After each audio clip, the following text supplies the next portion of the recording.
प्रथमे स्वच्छ Sundargarh application खोलिले login page आसी थाए। एही लॉगिन पेज रे आपण निजर ईमेल आईडी एवं पासवर्ड दे एप्लिकेशन मध्य को लॉगिन करि परिबे। लॉगिन कला परे होम स्क्रीन पेज आसी थाए। एही होम स्क्रीन पेज रे क्विक एक्शंस अंडर रे मार्क अटेंडेंस को क्लिक कले अटेंडेंस पेज खुली थाए। एही अटेंडेंस पेज रे आपण निज कर्मी मानकर अटेंडेंस पकाई परिबे एवं तांकर स्टेटस देखि परिबे।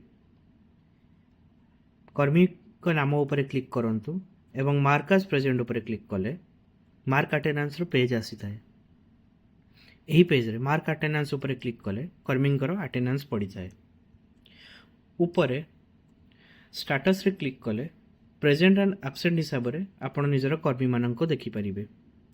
डेट मध्य चेंज करिकी पूर्व डेट रो आपण देखि परिबे।